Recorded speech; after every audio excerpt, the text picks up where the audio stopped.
My name is Jennifer Ballard. I currently teach at North County High School. This is my 26th year of teaching in the county, and I've been with the Avid program since 2004. Today, I'm going to talk about the college application process in hopes of maybe reducing some of the stress that parents and students might feel when they think about applying to colleges.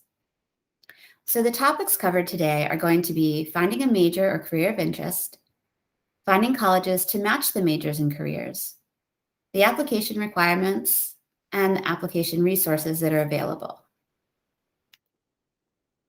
So I like to start off with finding a major or career of interest because I know a lot of students and parents want to know what colleges to apply to based on something that they're interested in studying. And some students may not know what they want to study until their sophomore year of college, and that's perfectly fine. But there's a couple of resources to help people find a major or a career. Naviance is one of them. It's available to all students in the public school system in grades 9 through 12. They have career interests, career matches, majors that are associated with a career of interest, and also college searches based on those majors. And we'll talk about Naviance in a little bit. Another thing that's available to students is the Myers-Briggs personality test. It shows key aspects of personality, strength, and weakness. And what I find interesting is based on your personality, they give you a list of careers that you might want to look into, as well as some careers to avoid. So I'm going to open this up. So here's the Myers-Briggs. There's 16 different personalities. When I took this, I was the counselor. So if I go to counselor, it tells me about my strengths, the overview, but what I'm interested in today is the careers. So here for the careers, it talks about different categories. So there's healthcare, different occupations that are listed under that, counseling and social services. Let's say that I'm interested in physical therapist. I can click on that. I can look at the duties that are involved on an everyday basis, the work environment, work schedules, education and training and certificates that might be involved in needing what you need for this career, personality and interests, the pay scale,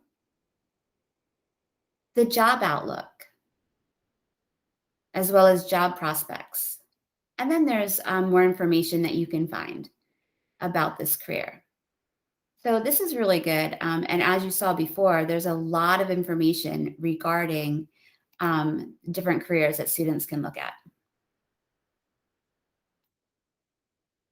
The next thing that we can do is go to College Board and Road Trip Nation. Now you need to have an account set up for this, but they have career inventories, career clusters, career videos, career information. So here is the career finder, and it says start exploring. And sometimes technology is wonderful, even if it's a little slow.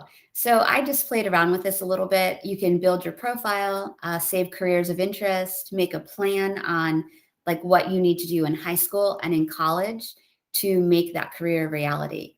So you can explore and save careers as a next step.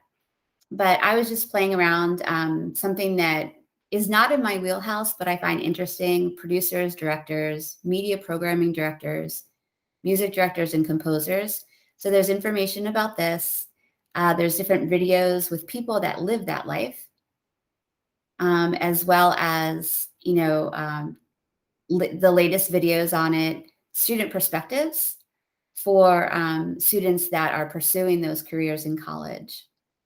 So like I said, this is a lot of useful information. And if we go to explore and save, again, we can find, let's say that we go to film and video editors. So it's really similar. They have a list of related careers.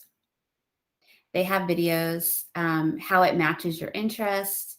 There's an overview of what the career is like as far as the salary, the projected job growth, which is something that, people want to keep in mind as they're looking for careers.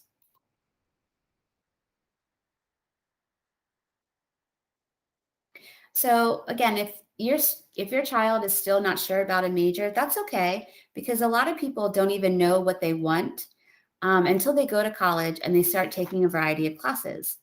And a lot of times, students will change their major anywhere from 1 to 3 times on average during their 4 years of college. I know I definitely did. I went into college thinking I wanted to be an accountant. But when I started taking some of the math and the accounting class, I realized, oh no, this is not for me. And then I took the course of education to be a teacher. So, looking at the application process, most colleges require like these 9 basic things, but then you'll have some of the colleges that are the outliers that require different things. So, there's usually an application fee. I have this asterisk because if your student or your child qualifies for free and reduced lunch, oftentimes the colleges will waive an application fee. But the application fee can be anywhere from $25 to $100. There's the college application itself. Typically, there's an essay that goes along with the college application. You'll need letters of recommendation from teachers and the school counselor. So it's really important for your child to get to know a couple of teachers, um, like on a personal level, so that they can write really good letters of recommendation. And it's also a good idea that they meet with their school counselor so that they can get to know them as well. The colleges will request a high school transcript, a school report, which is from the counselor, and that basically says, this is the demographics of the school. These are the different honors and AP classes that the school offers. So it's kind of like a snapshot of the school itself. Not all colleges, but many colleges require an SAT or ACT score. And usually students take the SAT or ACT for the first time their junior year of high school. If you are applying for in-state colleges, you need to fill out a proof of residency form because most of the time, if you apply to a public school in-state, you will have a cheaper tuition rate versus somebody that's in Virginia applying to a public school in Maryland. So they need to know that you actually do live in Maryland in order to qualify for that in-state fee or in-state cost. And then there's the FAFSA. That's the free application for federal student aid.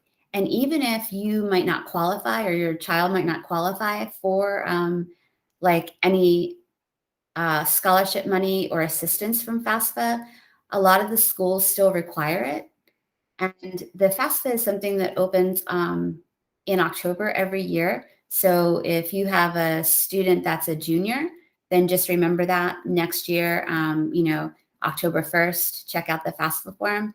And then if your child is a senior and they haven't filled out the FAFSA, that's something that you're going to want to need to do. So here we are with Naviance again. Naviance is a really good site to apply for colleges too, because it's kind of like this school database where it houses a lot of information that colleges need.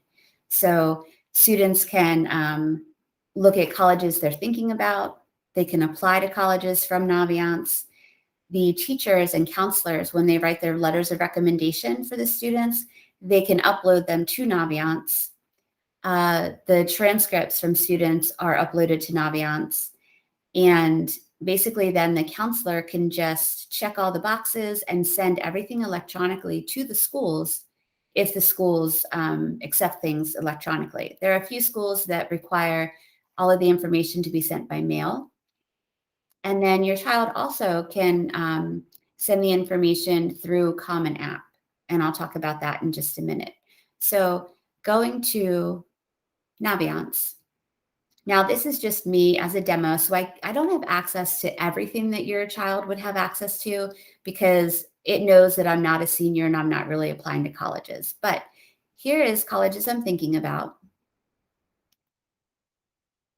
So I was just like, playing around. Let's say I'm thinking about the University of Baltimore. I'm thinking about East Carolina University, Goucher College, and Howard. If you notice these boxes, this is the delivery type. So the University of Baltimore This can be delivered through Naviance, and it doesn't partner with Common App. So we talked about Common App, and I'll show you that in a little bit. But with Common App, if you see here, there's 3 schools that partner with Common App. So Common App is just what it says. It's a common application. So you go into Common App and you fill out the application, and then you just list the schools that you want to apply to. And then everything is housed right there. So your schools are listed, you fill out the application, there's an application essay. And then once you fill that out, you can just submit that. And all of the schools that apply to Common App will get that application and will get that essay. So you only have to do it once. If I wanted to apply to the University of Baltimore, I would have to go to their website, pull up their college application, and apply there. So any schools that do not have a CA in the box, your child would have to go to each individual college website and apply to those colleges.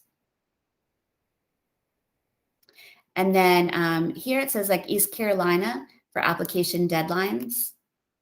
There's rolling admissions is available from December 1st through spring. For Goucher, early action, they want the college application to be given to them by December 1st. So if your child has like a top 3 list of schools that they definitely want to apply to and they're like really hoping to get into, and then they might want to apply for early action. And then that means that the colleges know that you're really serious about that school, and they'll look at your application, they'll look at your financial needs and status. And if they like what they see in your child, then they can accept them earlier. And that means that they have the opportunity to get more scholarships offered from that college as well. If the student isn't like, Goucher's not really high on their list of priorities, then maybe they would wait until January 15th for a regular decision.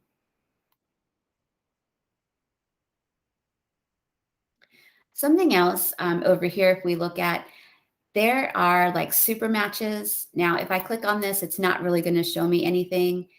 So super matches, it has like must have, nice to have, and you can save your scores, but it's not going to show me like if I'm an academic match to that school, because again, I'm not a real student. So my SAT scores aren't listed. My GPA isn't listed. But that's what I like about Naviance is it has things like compare me, based on my GPA, based on my SAT or ACT scores, what are my chances of getting into that school?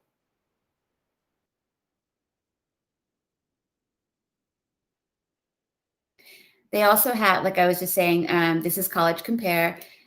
There are also college visits. So let's say that it's always a good idea, by the way, to go and visit a college if it's one of like your students or child's like top 5, top 10, if they're really serious about it.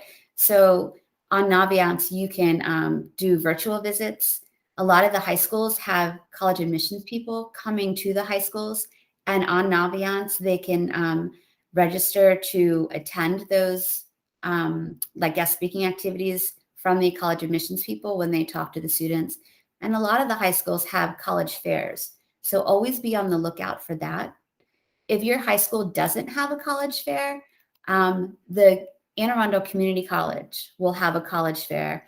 And usually the counselors will post that information on Naviance so the students can look at that and then they can attend the college fair. And that's a really good way to interact with some of the college admissions people, get more information about the college, and ask questions that they have. So here we're talking about the common application. So there are 6 application essays to choose from. So when you do the common application, you have to write an essay that goes with it. The college will list, there's a college list of schools that partner with Common App, and you saw that on Naviance by that little CA. There's still college fees that are required for various colleges for the applications. And then a really big important thing on Common App is to match the FERPA, Family Educational Rights and Privacy Act, with Naviance. so that the counselors can send off all of the information from Naviance to those Common App schools. So this is what Common App looks like. It says find a college, plan for college, why college matters, paying for college, family resources, first time applicants guide for applying to college. You have to create an account. I didn't create an account, but once you do, it's pretty set forward as far as like following the steps and the clicks to figure out what you need to do. And it's a fairly easy application process. And like I said, your child can apply to like 6 different schools that partner with the Common App. They fill out one application, one essay. Now, some of the colleges may have like some short answers that they want you to fill out as well. But once they're done with that main application, then they hit submit and all of their information goes to all of those schools. So that's the beauty of the Common application. There's also the college application resources continued, the Common Black College application. So for here, there's a $20 application fee. You can apply to like 65 or 66 different HBCUs, and it takes about 10 minutes. So if you open up this link, it's right here. It talks about that, about the website, about the program. Apply now. So as a student, it says get started. I'm not going to do this because when I was playing around with different things, when I initially started teaching Avid 11 and 12, I was like pretending to be a student, and I got so many emails and like applications and letters in the mail and flyers inviting me to open houses that I just don't do that anymore. But again, this is something worth checking out if your child is interested in attending an HBCU. If your child is an athlete and they want to play a sport at college, it's really important for them to go to the NCAA athletic site, especially if they want to play like for Division I. They have to register. So here it says Division I, Division II, Division III. Division I students, they have to apply and fill out this information to make sure that they qualify for their amateurism standards and that they're academically prepared for the coursework. And then if we click here, it says want to play a college sport, you can just register, create an account, and it'll tell you, all the different things about like what you need to do and why it's important to register through the NCAA. So my final thoughts. Yes, the college application process can be stressful at times. But hopefully this slideshow has shed some light on the process of applying to colleges. So I will talk to you later. Just remember, take some deep breaths. It's okay. You'll get through it.